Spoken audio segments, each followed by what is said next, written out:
Over the last 7 sessions, we've seen about $3 billion in inflows into Indian equities. How do you see this shift? Is this a shift or is this just a tactical trade that is playing out? How do you see this?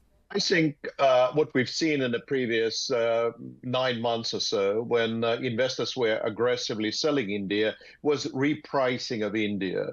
In other words, expectation of 8% GDP growth rates, in my view, was never achievable to begin with. The appropriate or the normal growth rates for India, in my view, has always been around 6%. Now, that implies about 9 to 10% in nominal terms. So what the market needed to do is to adjust the growth expectations, which is what they've done. Secondly, you need to adjust the earnings per share expectations, which is still in the process of doing. And thirdly, you need to adjust the multiples, which is what was occurring as well. So to me, India has one of the best long-term sustainable growth model. As I said, not at 8%, but nevertheless, one of the fastest sustainable growth rates globally. India also have a tremendous structural story.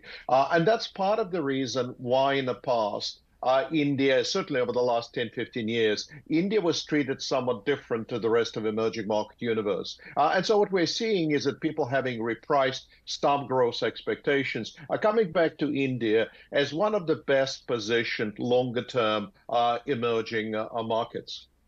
So you're saying that this money is really coming from foreign investors who were just sitting on the sidelines because India valuations were high?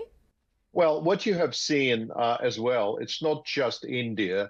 There was an outflow out of the United States into Europe, and there was a significant inflows also into China. So part of the reason why India started to re-rate again is this perception that US exceptionalism no longer applies, certainly not to the same extent as it did over the previous 10 or 15 years. And so investors are also relocating to other markets, but they're quite selective. So in other words, they're not really relocating into cyclical markets. So there is not much relocation into places like Malaysia or Indonesia.